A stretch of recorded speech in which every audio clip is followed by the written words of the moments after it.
नमस्कार दोस्तों, दरभंगा रॉक्स में आपका स्वागत है। कमाई में नंबर 1 लेकिन खर्चे में ज़ीरो। जी हाँ दोस्तों, कुछ यही हालत है दरभंगा एयरपोर्ट की कि उड़ान स्कीम में कमाई में नंबर 1 एयरपोर्ट है। ये पटना और भुवनेश्वर जैसे इस्टेब्लिश एयरपोर्ट को ये पीछे छोड़ चुका है, लेकिन इस सुविधा विहीन एयरपोर्ट पर सरकार का बिल्कुल भी ध्यान नहीं है।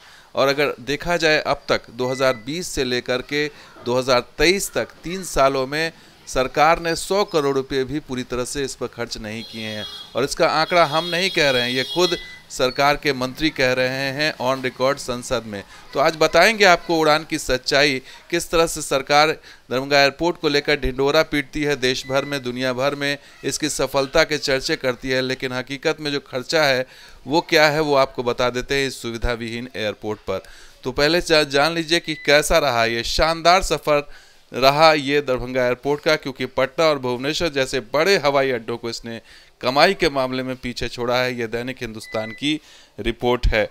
इसमें साफ साफ लिखा गया है कि दरभंगा एयरपोर्ट की 33 महीनों का जो सफ़र है वो बहुत शानदार रहा है और अब तक 13 लाख से ज़्यादा यात्री यहाँ से सफ़र कर चुके हैं। और खुद एयरपोर्ट अथॉरिटी ऑफ इंडिया का मानना है कि मुनाफे के मामले में दरभंगा एयरपोर्ट पटना और भुवनेश्वर जैसे बड़े एयरपोर्ट से भी आगे निकल चुका है।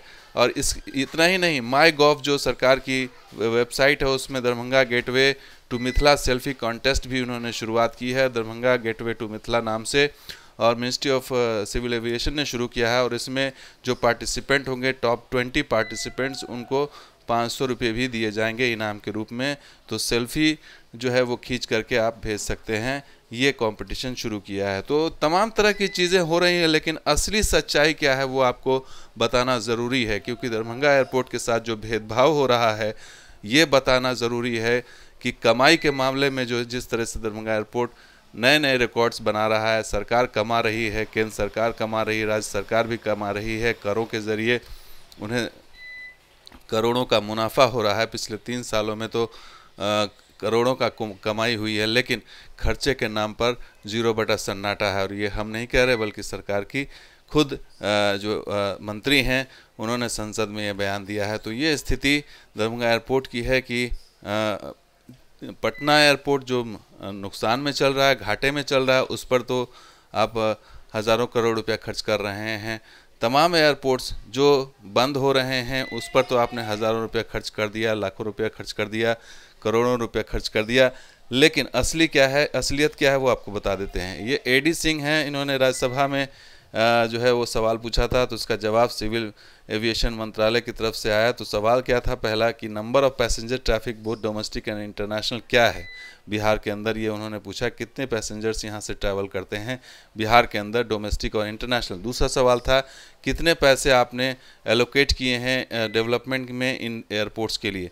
इसके अलावा जो एक और सवाल था कि ये जो ऑन गोइंग प्रोजेक्ट्स है इन तमाम एयरपोर्ट जो ऑपरेशनल एयरपोर्ट है बिहार के अंदर, उस पर वो उसके बारे में जानकारी आप दीजिए।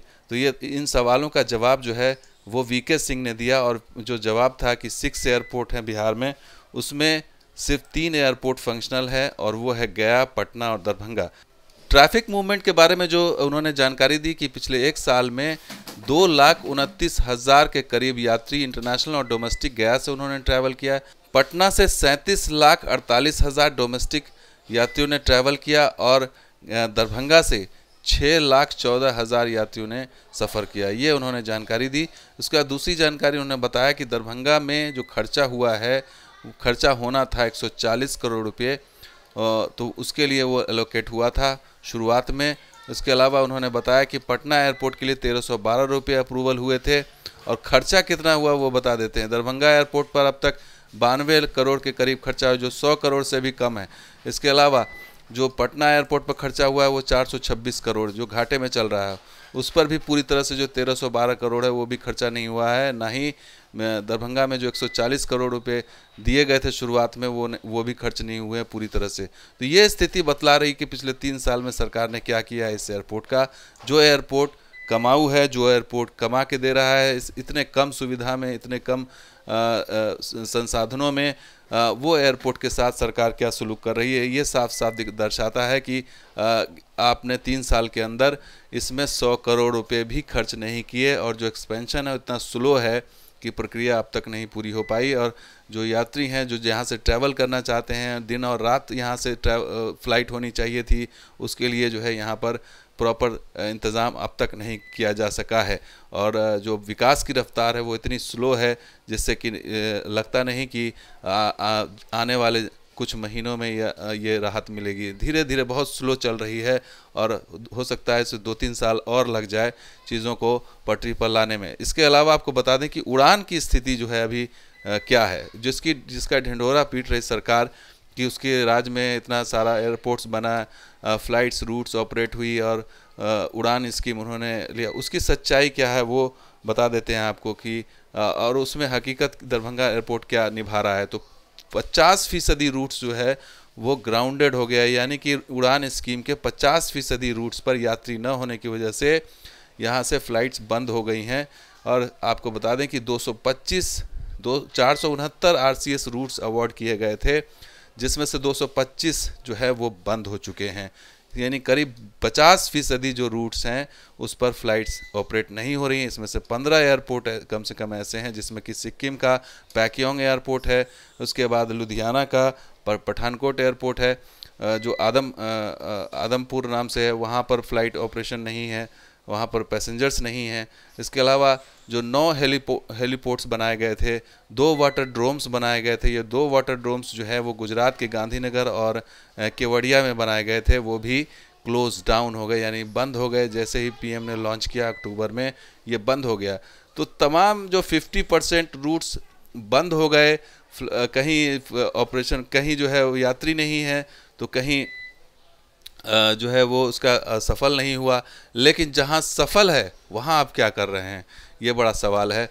आप ग्रीनफील्ड एयरपोर्ट बना रहे हैं तमाम जगहों पर, और ऐसी जगहों पर बना रहे हैं जो वायबल नहीं है, जहां पर जो है वो फ़्लाइट ऑपरेशन जो है वो पॉसिबल नहीं है, जहाँ पर यात्री नहीं है। लेकिन जहाँ पर यात्री हैं वहाँ पर आपका ध्यान नहीं है, और वहाँ पर जो है वो जल्द से जल्द जो सुविधाएं देने की ज़रूरत थी, जल्द से जल्द वहाँ फ़्लाइट बढ़ाने की ज़रूरत थी, जल्द से जल्द वहाँ पर एक्सपेंशन करने की आवश्यकता थी, ताकि इससे फ़ायदा यात्रियों को ही नहीं बल्कि सरकार को भी हो, ज़्यादा से ज़्यादा मुनाफा हो। लेकिन ये समझने के लिए शायद केंद्र सरकार तैयार नहीं है। नहीं तो ऐसा जवाब नहीं होता कि अब तक आपने 100 करोड़ रुपये भी खर्च नहीं किए पिछले 3 सालों में।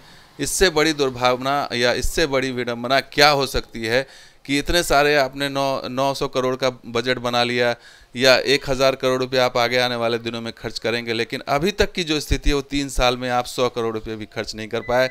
और ना ही जो घाटे में एयरपोर्ट चल रहा है, पटना पर आपने 400 करोड़ रुपये खर्च कर दिया, आगे आप 700 करोड़ रुपये और खर्च करेंगे। तो जो फ़ायदे में चल रहा है उसको और बढ़ाने की बजाय आप उस पर ध्यान नहीं दिया जा रहा है।